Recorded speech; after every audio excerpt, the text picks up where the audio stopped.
downstate system. The last 48 hours, New York's deadliest. 630 deaths Friday, 562 Thursday, bringing the total statewide to more than 3,500 lives lost. At this pace, a person is dying from COVID-19 in New York every 2.5 minutes. The president announcing more personnel will be deployed to hot zones, including 1,000 medical military personnel headed to New York City. They're going into war, they're going into a battle that they've never really trained for. Nobody's trained for this, nobody's seen this. This is what's going on in Bellevue.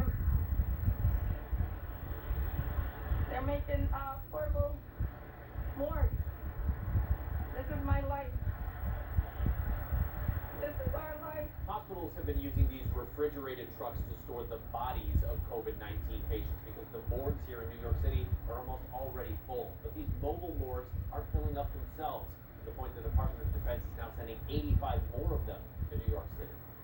Nearly every state in the country has now been declared a public health disaster zone. This is going to be like having many Katrinas. This is going to be a reality where you're going to have many cities simultaneously, many states simultaneously in crisis, needing healthcare professionals, needing ventilators. There is no national structure to address this right now.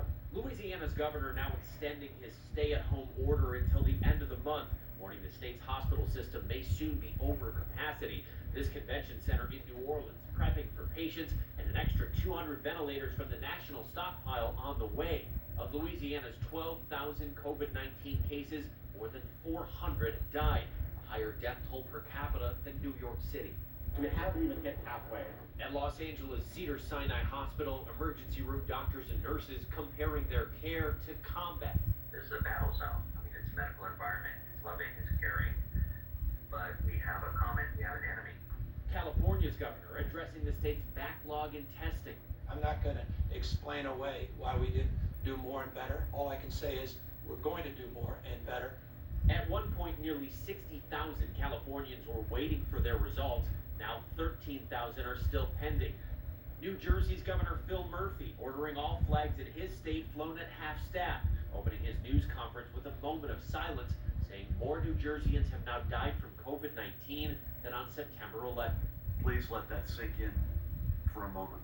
This pandemic is writing one of the greatest tragedies in our state's history.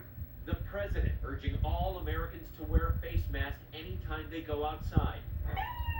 Officials say those deadly decisions to protect against the spread will further protect those on the front lines as they brace for tough days ahead.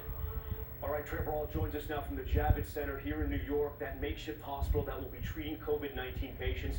Trevor, just before we came on air, Dr. Deborah Birx, one of the top federal health officials, saying there are 3 areas that could hit their peak cases in 6 to 7 days. Those areas are New York, Louisiana, and Detroit. Well, that's right, Tom. Dr. Birx says those communities have not only been hit the hardest so far, but they're still on the upside of their curve in terms of cases and deaths. She says it's mainly the metro areas and their surrounding communities that have been hit particularly hard because people were going to work and then bringing the virus home and spreading it that way. As you mentioned, Tom, she's expecting New York, Detroit, Louisiana, all hitting their peak at the same time, roughly 6 or 7 days from right now. Tom, Oh my God, it's going to get worse in another week. Let's just stop this video now. This again is on ABC News, the 6:30 World News at night. Stay safe, everybody. Bye-bye.